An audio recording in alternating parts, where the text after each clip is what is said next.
پیدائش کے سلسلے میں چھٹے دن ہمارے باپ آدم کو پیدا کیا۔ ہم مکاشفہ کی کتاب کے چھٹے باپ کو شروع کرتے ہیں۔ میری عزیزوں، باتیں بے تحاشا ہیں، بہت سی باتیں، ہر ایک آیت کے کئی حصے ہیں جو قابل غور ہیں اور بڑے گہرے، بلکہ ایک لفظ جس پر غور کرنے کی ضرورت ہے، لیکن ہم کوشش کریں گے ذرا جلدی آگے نکلے تاکہ کتاب کی اختتام تک خدا کی مہربانی سے پہنچ سکے۔ چھٹے باب میں کچھ اس طرح ہے، اس برہ نے پہلی مہر کو کھولا اور چاروں جانداروں میں سے ایک کی گرج کی سی آواز آئی کہ آ، اور میں نے نگاہ کی تو کیا دیکھتا ہوں کہ ایک سفید گھوڑا ہے، اس کی سوار کے پاس کمان ہے، اسے ایک تاج دیا گیا، وہ فتح کرتا ہوا نکلا تاکہ اور بھی فتح کرے۔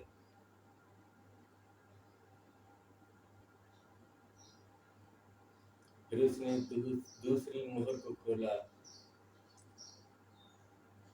تو دوسرے جاندار کی آواز آئی کہ آ،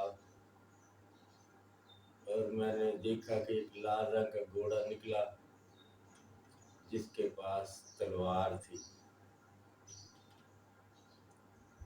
اسے اختیار دیا گیا کہ زمین پر سے صلہ اٹھا لے تاکہ لوگ ایک دوسرے کو قتل کریں۔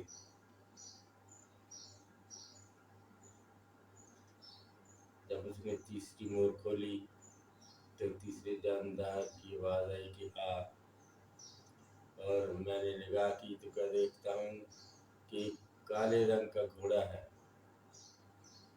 جس کے سوار کے ہاتھ میں ترازو ہے، اور جانداروں میں سے آواز نکلی کہ گیہوں دینار کے سیر بھر اور جو دینار کے 3 سیر بھر، اور تیل اور مے کا نقصان نہ کر۔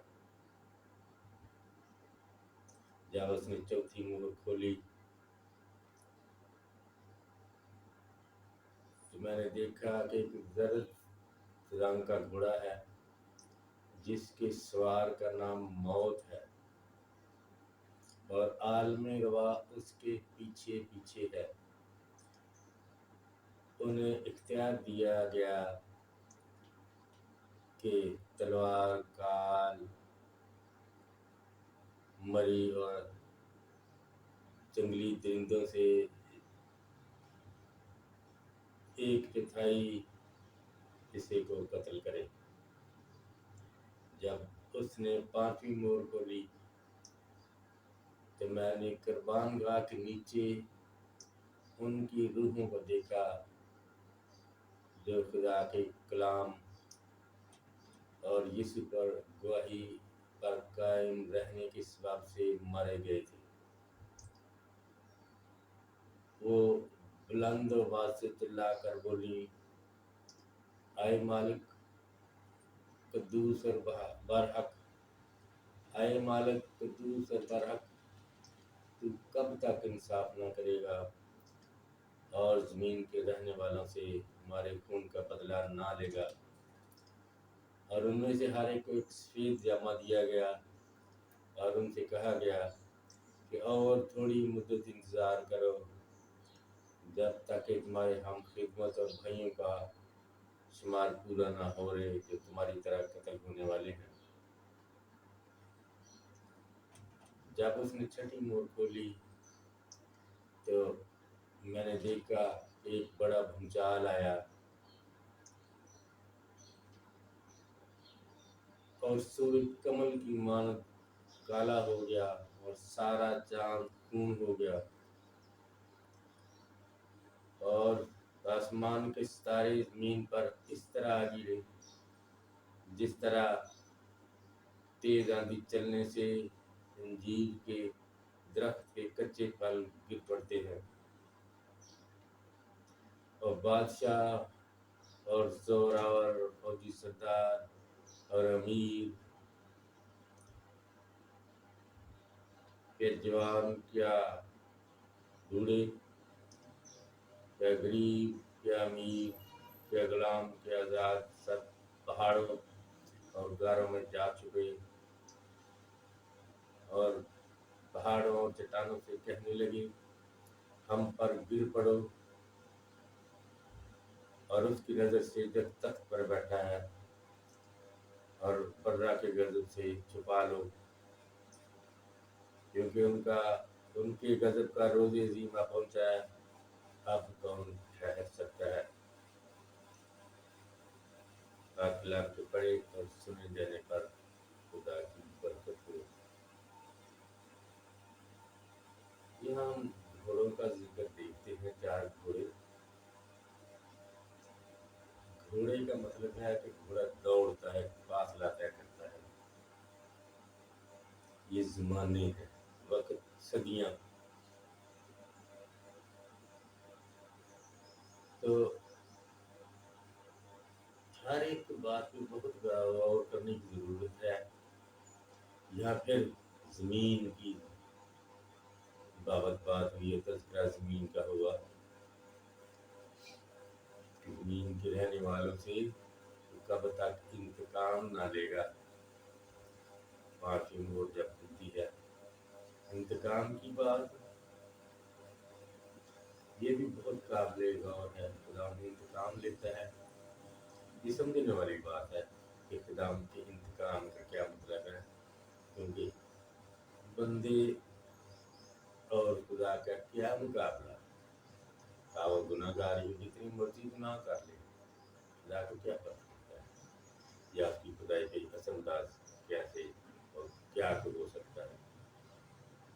देखेंगे इस मुकाबले का मतलब क्या है, काफ़ी आगे जाकर इसी किताब में हम समझ लेंगे कि खुदा उनको कहता है सब्र करो जब तक कि तुम्हारे इन भाइयों का शुमार जो तुम्हारी तरह कत्ल होने वाले पुराना वाले, फिर इंतकाम ले लेंगे, इंतकाम लिया जाएगा। जिसने तुम्हारे साथ ये किया, दुनिया के साथ, इनके रहने वालों के साथ ये किया, बदला लिया जाएगा। हम देखेंगे कि खुदा किस तरह से बदला लेता है, जिसका तज़किरा और भी बड़ी दफ़ा है यशायाह की किताब में भी और आगे भी। तो ज़मीन ये हमें जो आगे जाएंगे बहुत सारी बातें हैं जिनका तज़किरा भी करना पड़ेगा और समझना भी पड़ेगा। ज़मीन वो इलाका है जो इस ज़माने में जब नबूवत की किताब लिखी गई, मुकाशफा की किताब, तो वो दुनिया जिसे इंसान आम तौर पे जानते थे, जिनकी बाबत पाक कलाम में भी बहुत कुछ लिखा गया, पुराने अहदनामे में, वो ये सारा इलाका इसराइल का, उसके महल का इलाके, और सारा एशिया, और जो मिस्र का इलाका है, और फिर रोम तक, इस सिकंदर आज़म के वक़्त की बातें और इलाके, ये सारी भी जो दुनिया थी जिसे इंसान जानता था। और ख़ासकर इसराइल में यरूशलेम के इलाके को ज़मीन कहा गया है। और समुंदर, हम देखेंगे ये बात तो फरिश्ता वजाहत करता है, आगे जाके देखेंगे समुंदर 17वें बाब में, कि ये सब जब कहता है हर कौम, कबीला, अहले ज़ुबान और उम्मत में से, तो इसका मतलब इसको जब वजाहत करता है दूसरे लफ्ज़ में, तो समुंदर का लफ्ज़ इस्तेमाल करता है, यानी गैर अक़वाम ज़मीन जिसमें खुदा की चुनी हुई कौम के लोग रहते हैं, और समुंदर गैर अक़वाम जिन्हें यहूदी गैर ईमानदार भी कहते थे। तो ये जो तशबीहात हैं, ये सारी साथ साथ देखती जाएंगे, साथ साथ देखेंगे और चलेंगे तो कुछ बेहतर समझ भी आ जाएगी। घोड़े चारों घोड़े वक़्त की बात करते हैं, ज़माना गुज़रता है। अब वो किताब जिसकी जिसको बंद किया गया था 7 मोरों के साथ बर्रा ने ले ली है। अब वो किताब बर्रे की है और वो किताब जिसमें हमारे बाप आदम ने अपना सब कुछ बेच डाला, यहाँ तक कि आप भी इब्लीस का गुलाम हो गया। इसमें उसका तज़किरा है कि बर्रा खोलता है। बर्रा जो इब्ने आदम है, आदम की औलाद है, उसको खोलता है और देखता है कि मेरे बाप दादा की, मेरे बाप आदम की जायदाद ज़मीन जो भी था उसका, उसके साथ उसकी मखलूक़ात के साथ क्या-क्या ज़ुल्म हुआ।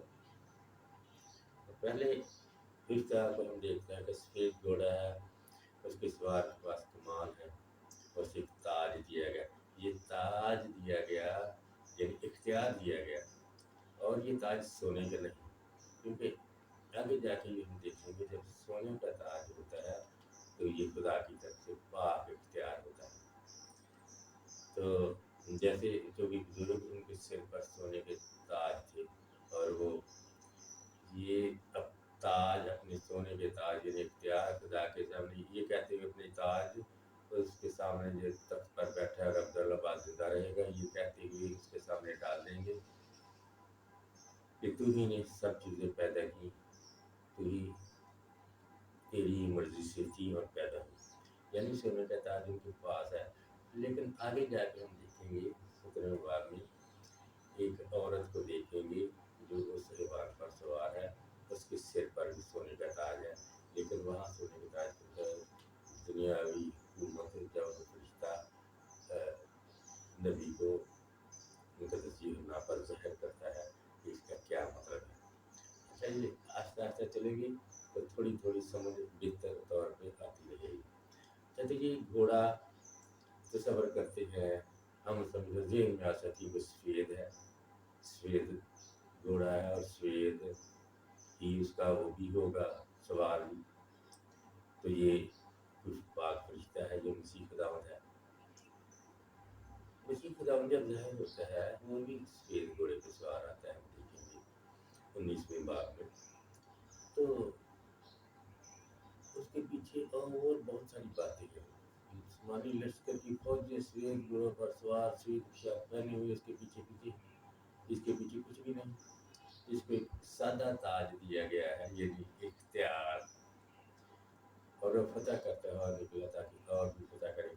ये यूँ लगता है जैसे बाप आदम के गुनाह करने के बाद इब्लीस ने सब कुछ फतह कर लिया उसका, और अपने आप को बड़ा अच्छा और पाक और फतेहमंद साबित करता है। ये वो दौर है, लंबा दौर।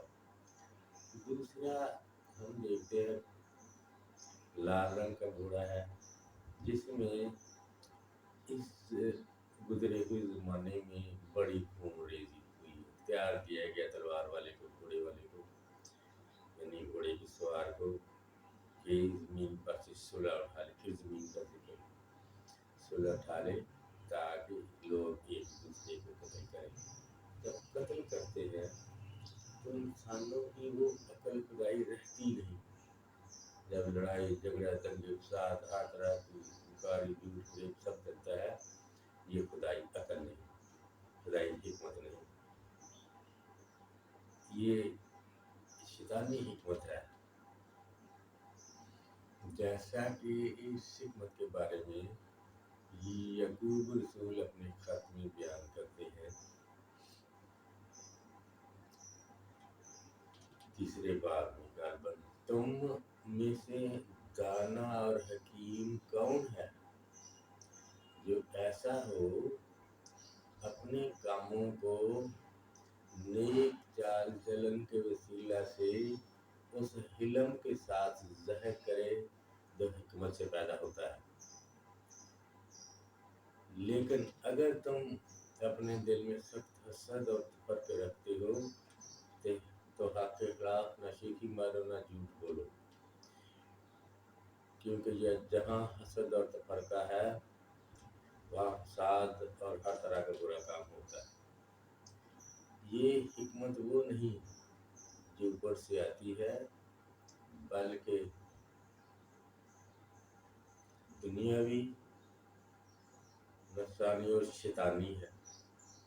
यानी ये हिकमत दंगे फसाद वाली जो है, शैतानी हिकमत है। शैतान की हिकमत अब यही है, उसकी अकल बिगड़ गई है और उसके साथ उसकी हिकमत भी बिगड़ गई है, और दंगा फसाद, लड़ाई और हर तरह के फसाद की सूरत में ज़ाहिर होती है। तो ये लाल रंग का घोड़ा और उसका सवार यही ज़ाहिर करता है कि ज़मीन पर से सुलह उठा ले। जब सुलह उठ गई, ये यानी वो शहजादा है इब्लीस जो सुलह उठवा देता है ताकि लोग एक दूसरे को कत्ल करें, जबकि याद आया कि मसीह खुदावंद सुलह का शहजादा है और वो सुलह वापस लाता है। अच्छा, आगे चलते हैं।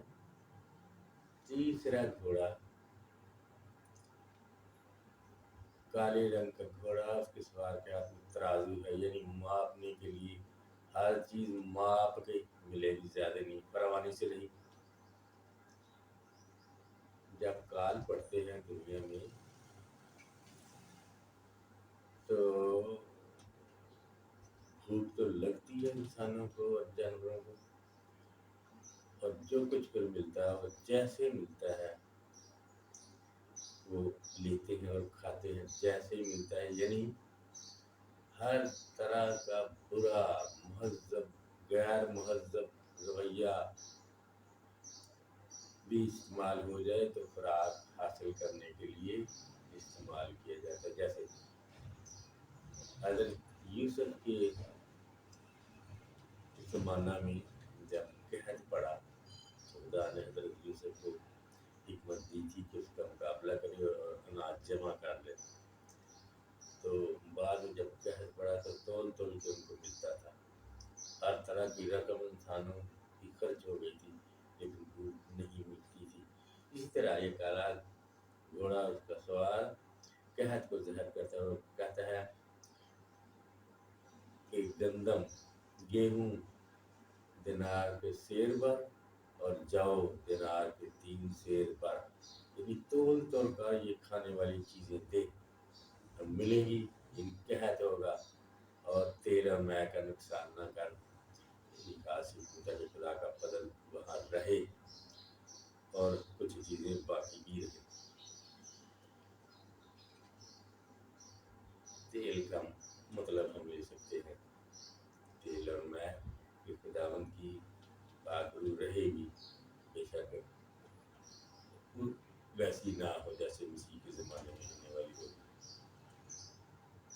तो चौथा हम देखते हैं कि जर्द रंग का घोड़ा है जिसके सवार का नाम मौत है। आम ही हम दुनिया में देखें कि जब किसी आदमी का इंसान हम बहुत जर्द देखें तो हमें पता चलता है कि इसको सख्त कोई बीमारी लगी है। जर्द इसका रंग है और बीमार है।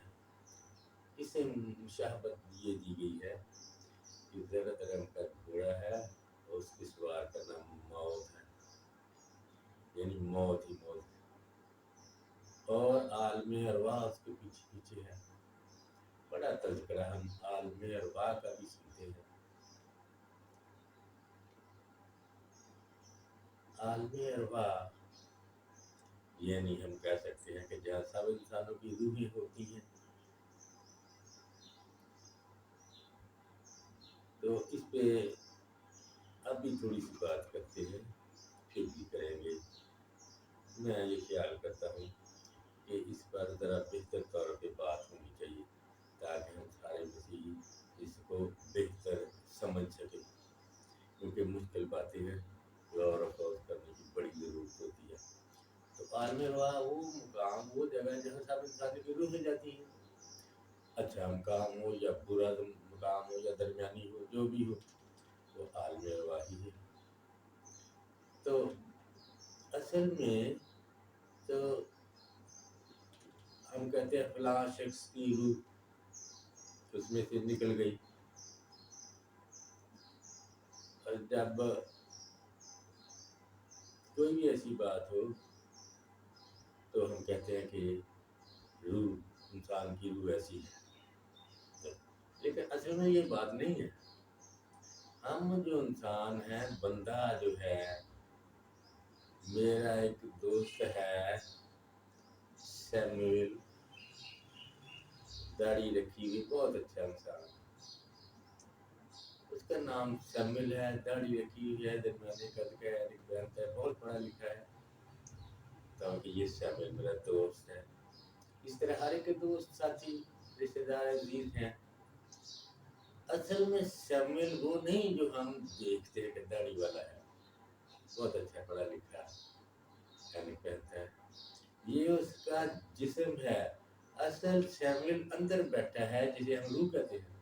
सैमुअल असल में वो इंसान है, वो सैमुअल जिसको खुदा ने खेमा में रखा हुआ है, जिस्म के खेमा में, यानी उसके पास दो जिंदगियां हैं, जो रूह है उसकी जिंदगी है, और जो उसे लिबास दिया गया है, यानी बदन, गोश्त और खून का बना हुआ कदम, ये उसका लिबास है।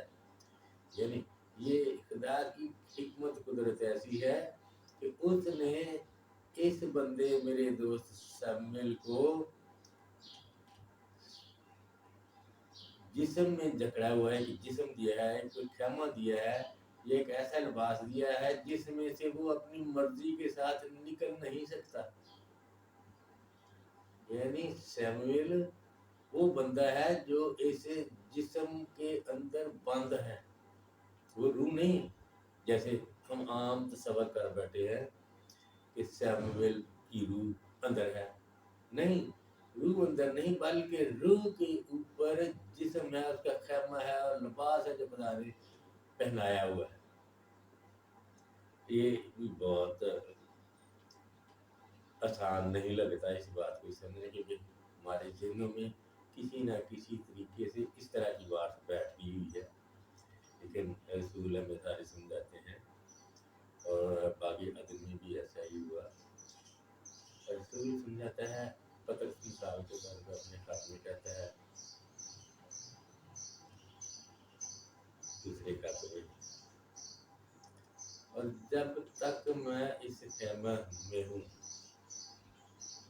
तुम्हें याद दिला दिला कर उभारना अपने ऊपर फर्ज समझता हूँ, क्योंकि मुझे मालूम है कि हमारे खुदावंद के बताने के मुताबिक मेरे खेमा की गिराए जाने का वक्त जल्द आने वाला है। इसलिए मैं ऐसी कोशिश करूंगा कि मेरे इंतकाल के बाद तुम इन बातों को याद रख सको। तो कहता है कि मेरे खेमा के गिराए जाने का वक्त जल्द आने वाला है, खुदावंद ने उसे बता दिया था। तो खेमा तो गोश्त खून का ही बना हुआ ना, हड्डियों का, ये जो जिस्म है इसे वो खेमा कहता है। यानी बंदा असली जो पतरस है वो इस खेमे में रहता है, पतरस रसूल इस खेमे में रहता है, और वो कहता है मेरा ये खेमा गिराया जाएगा। यानी इस खेमे को बनाने में और इसको गिरा देने में सिर्फ खुदावंद ही मुलव्वस है, उसी का अख्तियार है। इस खेमा में हम महदूद हैं, हमें इख्तियार नहीं कि इसमें से निकले, सिर्फ खुदावंद जब इजाज़त दे, वो चाहे तो इस खामा में से हम वक्ती तौर पे निकल सकते हैं। जैसा मुकाशवा की किताब में हम देखते हैं कि यूहन्ना रसूल कहता है कि मैंने आसमान में दरवाज़ा खुला हुआ देखा, और जो पेशतर मेरे साथ नरसिंगे की सी आवाज़ से बातें करता था, वही मुझे फरमाता, यहाँ ऊपर आ जा, और मैं रूम में आ गया। यानी उसका खेमा जहाँ था ज़मीन पर पड़ा हुआ वहीं रहा, यानी बदन वहीं था, लेकिन उसकी रूह निकल गई, क्योंकि खुदावंद ने बुलाया था कि ऊपर आ जा, तो आसमान में, ताकि मैं जो होने वाला है सब कुछ तुझे दिखाऊं, और उसमें रूह में जाकर देखा। اور اسی طرح رسول بھی یوں فرماتے ہیں کہ ہمارا خیمہ کا گھر جو زمین پر ہے، جب یہ گرایا جائے گا تو ہمیں آسمان پر ایسی عمارت ملے گی جو ہاتھ کا بنائے ہوئے گھر نہیں بلکہ آسمانی ہے۔ چنانچہ ہم اس خیمہ میں بوجھ کے مارے کراتے ہیں اور بڑی خواہش رکھتے ہیں کہ اپنی آسمانی گھر سے ملبس ہو جائے، تاکہ ملبس ہونے کے باعث ننگے نہ پائے جائیں۔ چنانچہ ہم اس خیمہ میں بوجھ کے مارے کراتے ہیں، اس لیے نہیں کہ یہ لباس اتارنا چاہتے ہیں، بلکہ اس پر اور پہننا چاہتے ہیں تاکہ جو فانی ہے وہ زندگی میں غرق ہو جائے۔ تو پولس رسول اس خیمہ کو، یعنی جو ہمارا بدن ہے، ایک لباس سے بھی تشبیہ دیتا ہے، اور اس لباس کو کہتا ہے اس لباس کو جو فانی ہے، جو گندا ہے، اس کے اوپر ہم اور لباس پہنیں گے۔ جب وہ پہنیں گے تو یہ گندا لباس جو ہے ہمارا خون اور ہڈیوں کا بنا ہوا گوشت کا، یہ ختم ہو جائے گا۔ میرا خیال ہے مثالیں تو اور بھی بڑی ہیں، لیکن اتنا ہی کافی ہے تاکہ ہم جانیں کہ اصل میں پطرس رسول جو ہے وہ بدن نہیں کہ اتنا لمبا، اتنا موٹا، اس کی مونچھیں یا داڑھی، کیا کپڑے پہنتا ہے وہ نہیں، یہ اس کا لباس ہے۔ اصلی پطرس رسول اندر بیٹھا ہے اور وہ جانتا ہے کہ اس کے خیمے کا گرایا جانے کا وقت جلد آنے والا ہے۔ آہستہ آہستہ غور کریں گے نا اس بات پہ جس کا تذکرہ ہم نے جیسے بھی ہے ٹوٹے پھوٹے الفاظ میں کیا ہے۔ اگر غور کریں گے، آپ اس میں تھوڑی بہت گفت و شنید بحث کریں گے تو اس کی سمجھ آ جائے گی۔ یعنی روح کیا ہے؟ اصل میں روح وہ انسان ہے جس کے اوپر گوشت خون کا خیمہ ہے، پوشاک ہے، لباس ہے۔ اچھا، تو عالم روا چوتھی موت کی طرف پھر آتے ہیں۔ جب بولی تو میں نے نگاہ کی تو کیا دیکھتا ہے کہ کالے رنگ کا گھوڑا ہے جس کے سوار کا نام موت ہے، اور عالم روا اس کے پیچھے پیچھے ہے۔ جیسے سب روحیں جہاں بھی ہیں اس کے پیچھے پیچھے ہے۔ زمین پر تھیں تو بھی اسی کی غلام تھی، موت کی یعنی ابلیس کی۔ جو مر گئے تھے اس دنیا سے رحلت فرما کے، وہ بھی اسی کے قبضے میں تھی۔ ہم نے دیکھا کہ ابلیس میکائیل فرشتہ کے ساتھ حضرت موسیٰ اتنا بڑا نبی جس کے برابر کبھی نہیں ہوا، اس کی لاش کی بابت بھی ابلیس سے بحثت، میکائیل فرشتہ سے بحثت قرار کرتا ہے کہ یہ میرا بندہ ہے، یہ خطا کار ہے، تو یہ میرے پاس زمین پر رہے گا۔ تو اور اسے ان کو یعنی عالم روا کو، ابلیس اور اس کے سب فرشتوں کو، اس کے ساتھیوں کو، کہ جو زمین پر ہیں، کون زمین پر کون تھے؟ آدمی ہی تھے نا، آدم کی اولاد، سب کے سب اسی کا حکم مانتے تھے۔ ہم میں سے چند انسان انکار کر سکتے ہیں، لیکن یہ ہے کہ اگر ہم اس کے محکوم نہیں، شیطان کے غلام نہیں، یعنی کوئی کہے گا کہ ہم اس کا حکم نہیں مانتے، تو پھر ہم میں لڑائیاں، جھگڑے، بغض، کینہ، نفرت یہ کہاں سے آ گئی؟ کس کے پاس یہ نہیں ہے؟ ہم انسانوں کے بعد دنیا میں جہاں کہیں جائیں، اب انسانوں کے پاس ان کے ساتھ ایسا ہی ہے، اور یہ کوئی ایسی بدرو دنیا میں پھر رہی ہے کہ جو کسی انسان کو دنیا کے کسی کونے میں بھی چین لینے نہیں دیتی۔ اس لیے ہم جو زندہ ہیں، زمین پر تھے اس کے محکوم، اور جو مر گئے ہوئے تھے وہ بھی اس کے محکوم۔ اور یہ عالم روا ہے کہ سب روحیں اس کے تابع اس کی غلامی میں تھی جب تک کہ چھڑانے والا نہ آیا۔ تو پھر دیکھتے ہیں پانچویں موت کا ہم نے تذکرہ کیا کہ قربانگاہ کی تو ان کی روحوں کو دیکھا، جو خدا کے کلام اور اس پر गवाही किस बात से कत्ल किए गए थे। वो खुदावंद से इल्तिजा करती है कि हमारा कुछ का बदला ले, ज़मीन के रहने वालों से जिन्होंने हमारे साथ बुरा किया। खुदावंद उनको सफेद जामा देता है, यानी उनकी जो इस तरह गवाही पर कायम रहे, कलाम पर कायम रहे, खुदावंद उन्हें मंजूर करता है सफेद जामा पहनाता है, यानी तुम्हारी हर बदी माफ हुई और तुम पाक हुए और तुम्हारा लिबास पाक लिबास पहनने से मुराद अब तुम बेगुनाह हो, बेगुनाह हो तो खुदा के पास हो। हम आगे जाकर भी देखेंगे कि जितने बेगुनाह हैं सफेद लिबास पहन चुके हैं और जो पहनेंगे खुदा के साथ उसके ख़ैमा में रहेंगे। फिर छठे में खुदा कहता है, फरिश्ता का तो सुन जाता है, नबी को बात बताई जाती है, कहता है जब उसने छठी मोहर खोली तो मैंने देखा कि तो कह देते बड़ा भंसाल है। भंसाल का मतलब है बहुत वीरानी, इधर उधर ऊपर नीचे सब कुछ हिल गया और आसमान सूरज काला हो गया, चांद खून की तरह सुर्ख हो गया, तारे गिर पड़े, आसमान इस तरह सिरक गया जिस तरह मकतूब लपेटने से सिरक जाता है। मकतूब लपेटने से सिरक जाने का क्या मतलब? मकतूब का मतलब है किताब, कुतब, किताब की जमा कुतब है। एक किताब को जब किसी कपड़े में बांधे, आजकल तो होता है कि आगे लेकिन कपड़े में बांधे तो उसको पकड़े हुए सिरक जाता है, एक तरफ से दूसरी तरफ हो जाता है, हिल जाता है। जिसको नहीं समझाती वो किसी किताब को, जरा मोटी किताब को, भारी किताब को कपड़े में ले और उसको एक कपड़े में ही बांध के तो किताब को पकड़ने की कोशिश करे तो बात समझ आ जाएगी क्या मतलब है।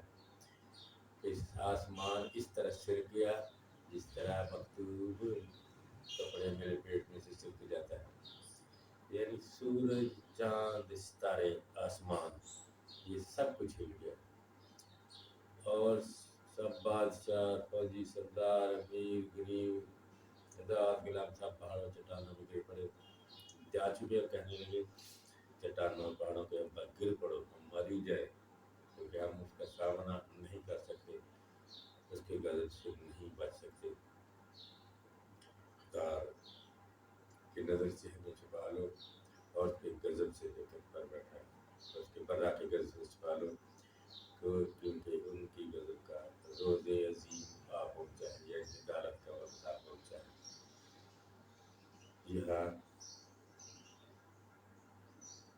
जरूरी है कि इस बात को याद रखें, आसमान को क्या हुआ है, सिरक गया, एक जगह दूसरी जगह हिल गया।